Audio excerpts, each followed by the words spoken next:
सिर्फ एक युवाओं की गारंटी यहां आपके सामने रख रहा हूं।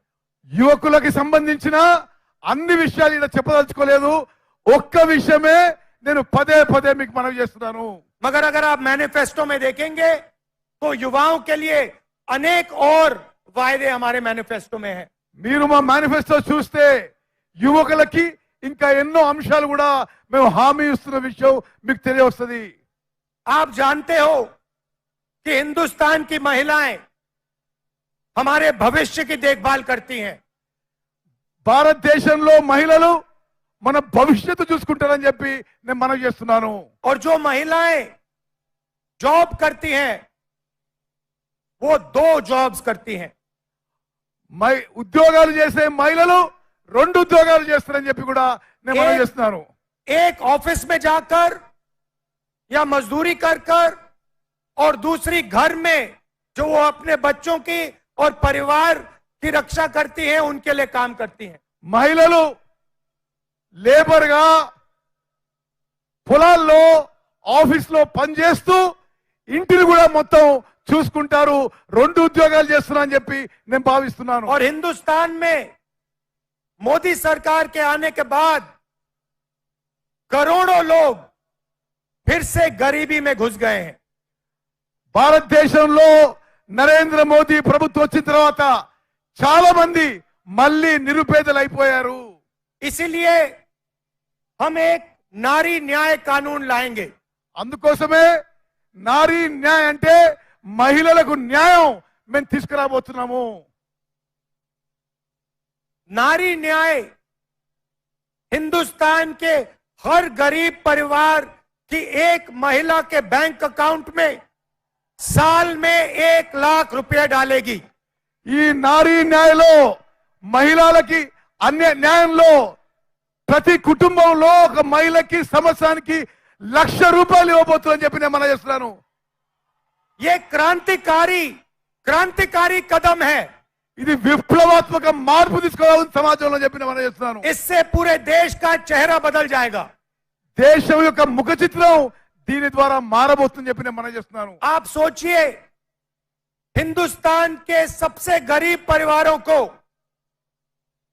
कम से कम 1 लाख रुपया सीधा बैंक अकाउंट में कांग्रेस पार्टी की सरकार देने जा रही है। ఆలోచన చేయండి, నిరుపేద కుటుంబాలకి రాబోయే కాంగ్రెస్ ప్రభుత్వం ప్రతి కుటుంబానికి ప్రతి సంవత్సరం 1,00,000 రూపాయలు ఇవ్వబోతుందని చెప్పి నేను మనవి చేస్తున్నాను। इसका मतलब हिंदुस्तान में कोई भी ऐसा परिवार नहीं होगा जिसकी आमदनी 1 लाख रुपए प्रति साल नहीं होगी।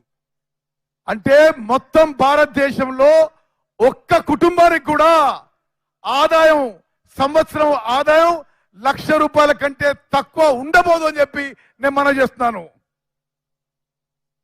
तीसरा वायदा किसान न्याय। మూడో హామీ రైతులకి న్యాయం।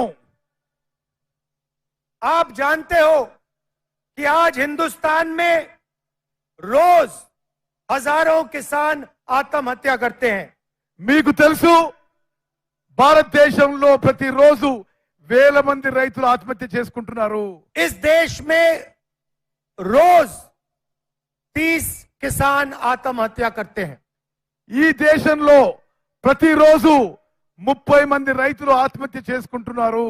नरेंद्र मोदी ने हिंदुस्तान के सबसे अमीर लोगों का 16 लाख करोड़ रुपया कर्जा माफ किया है। నరేంద్ర మోదీ ప్రభుత్వం భారతదేశంలో అతిపెద్ద ధనవంతులకి 16 లక్షల కోట్ల రూపాయలు మాఫీ చేసిండు, రుణమాఫీ చేసిండు। मगर किसानों का 1 रुपया कर्जा माफ नहीं किया। కానీ రైతులకి 1 రూపాయి కూడా రుణమాఫీ చేయలేదు। इसलिए किसान न्याय के माध्यम से हम किसानों का कर्जा माफ करेंगे और लीगल एमएसपी की गारंटी देंगे। అందుకోసమే కేంద్రంలో రాబోయే కాంగ్రెస్ ప్రభుత్వం రైతు రుణమాఫీ చేయబోతుంది, కనీస మద్దతు ధర ఎంఎస్పీకి చట్టబద్ధత కల్పిస్తుందని చెప్పి నేను మనవి చేస్తున్నాను। हिंदुस्तान के किसानों को उनके प्रोडक्ट्स के लिए, उनके प्रोड्यूस के लिए मिनिमम सपोर्ट प्राइस, कानूनी मिनिमम सपोर्ट प्राइस मिलेगी।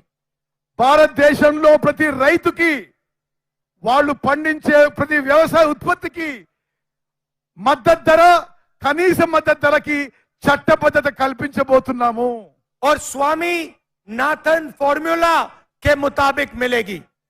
కనీస మద్దతు ధర ఎంఎస్పి కూడా ఎంఎస్ స్వామినాథన్ ఫార్ములా ప్రకారం ఇవ్వబోతున్నాము। चौथा वायदा श्रमिक न्याय, నాలుగో గ్యారంటీ కార్మికులకి న్యాయం చేయబోతున్నాము। मजदूरों के लिए हिंदुस्तान में हम मिनिमम वेज लाएंगे। కార్మికులకి కూలీలకి మినిమం వేజెస్ తీసుకురాబోతున్నాము।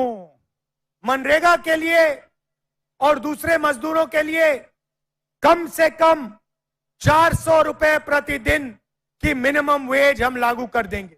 మన్రేగాలో గాని ఇతర పనుల్లో గాని కనీస వేతనాలు మినిమం వేజెస్ రోజుకి 400 రూపాయలు ప్రకటించబోతున్నాము।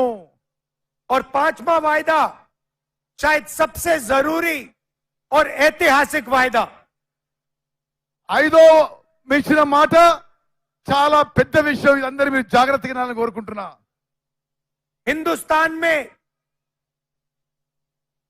50% आबादी पिछड़े वर्ग की है।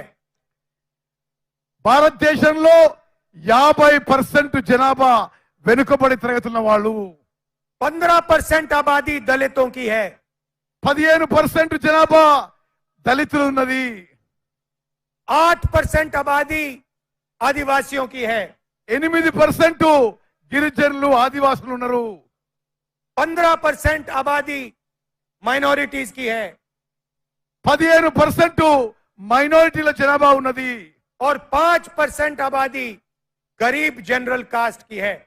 5% జనాభా మరి నిరుపేదలు జనరల్ కేటగిరీ వాళ్ళు ఉన్నారని చెప్పి నేను మనం చేస్తున్నాను।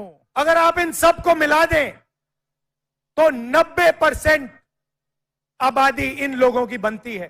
ఇవన్నీ మీరు కలిపితే 90% జనాభా ఇప్పుడు నేను చెప్పిన కేటగిరీస్ లో వస్తారు। मगर आप अगर हिंदुस्तान के संस्थाओं को देखो, इंस्टीट्यूशंस को देखो, बड़ी बड़ी कंपनियों को देखो, तो इनमें से आपको कोई भी उन कंपनियों में, उन इंस्टीट्यूशंस में, उन संस्थाओं में नहीं दिखाई देता। ఈ 90% జనాభా నుంచి ఇప్పుడు వ్యవస్థలో ఇన్స్టిట్యూషన్స్ లో ఎవరు మీకు అవుపడరు। मीडिया की सबसे बड़ी कंपनी की लिस्ट निकालिए, उनके मालिकों में आपको एक पिछड़ा वर्ग का व्यक्ति, एक दलित, एक आदिवासी नहीं मिलेगा।